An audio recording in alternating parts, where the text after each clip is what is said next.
Hey everyone, James Marin here, and in this video I'm going to break down how this Christina Aguilera live performance was shot. I'll show you the set, talk a little bit broadly about lighting, and at the end give you some operating tips on how to operate on something that requires a lot of slow movement for long periods of time. So let's go ahead and jump right in.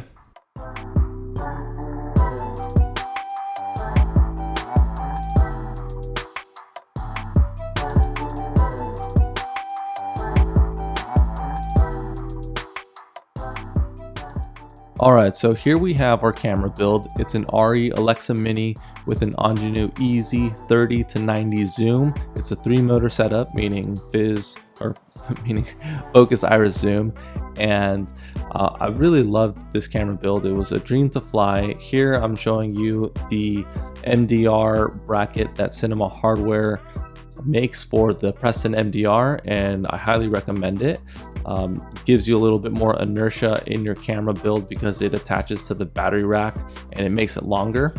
But again, this build was a dream to fly. It was like the perfect amount of weight and length that it just made it really easy to move with in terms of flying the actual rig. Also, big shout out to First AC Mike Lemnitzer, who built this beautifully clean camera that unfortunately we had to throw that giant audio box on along with this shotgun mic for some crispy, high quality scratch audio. And here I just wanted to point out and show a good view of the entire sled, the entire build. You could see that the camera build is quite long, which is great. We want to have as much inertia when we're doing something that's really slow. And I also extended the bottom electronics as far apart from one another to squeeze out as much inertia as well.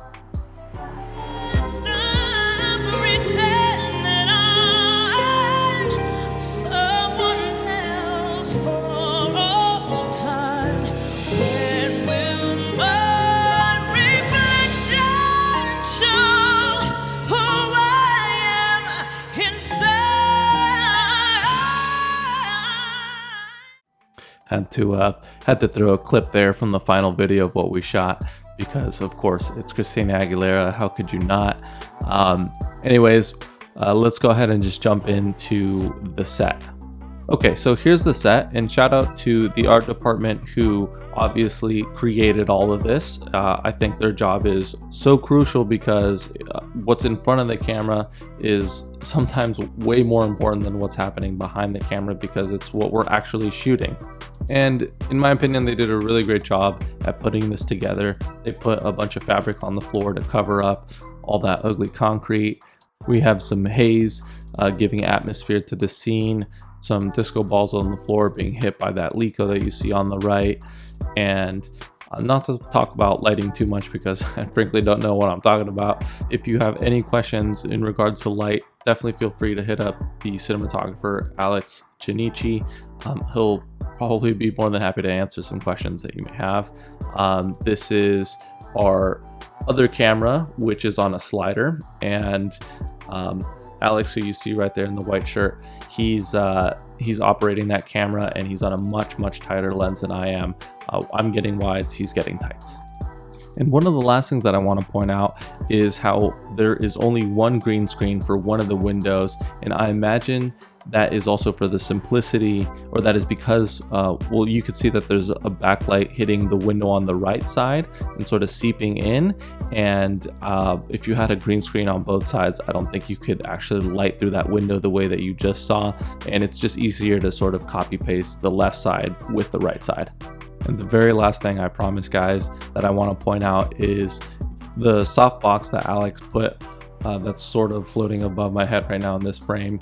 And that is, I'm guessing, like Christina's beauty light. That's what is the soft source that is illuminating most of her face. And then we have our stellar grip, who really did a great job with the bounce board. As you can see here, it was never in my way, but always perfectly bouncing light back at her.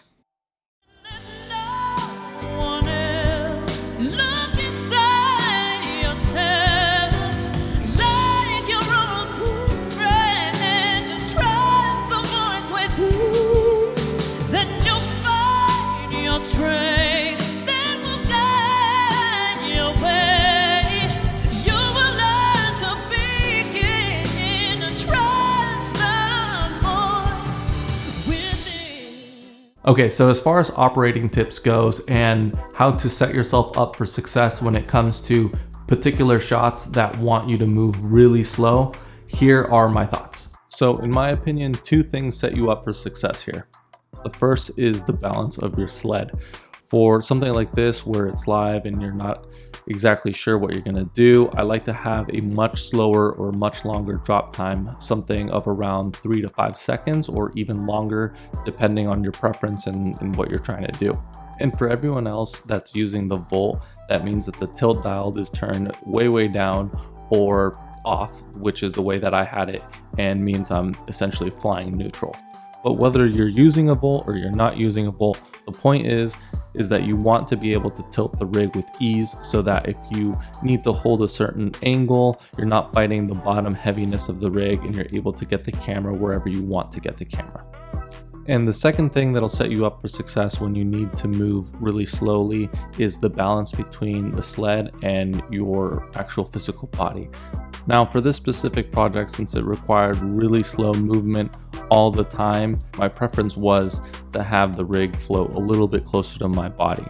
And the reason being is that when it's closer to your body has a stronger influence on how to push or pull the sled by leaning back or leaning forward. So when I have the rig closer to me, I'm really trying my best to move with the rig almost at the exact same time that I'm pushing or pulling the sled.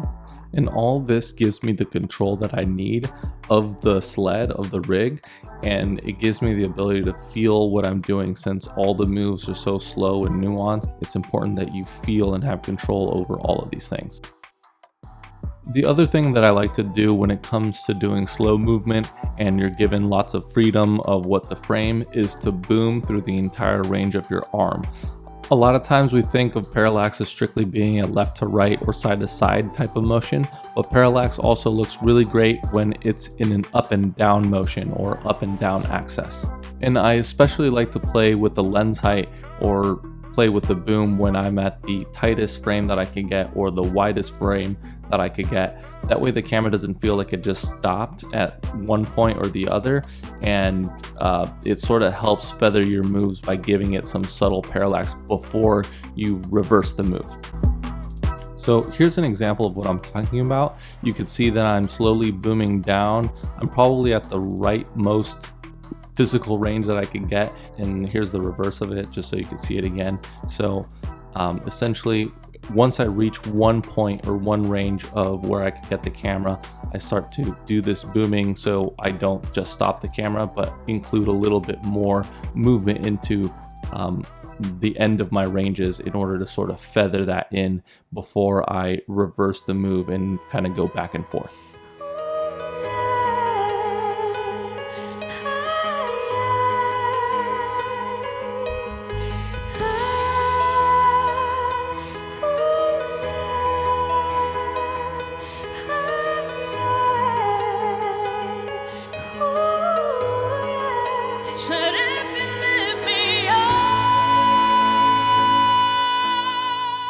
That's it for today's video. Thank you so much for taking the time to watch, and I really hope that you got something practical and something useful out of this video that you could go ahead and use in your future shoots. So thank you again so much for watching, and have a nice day.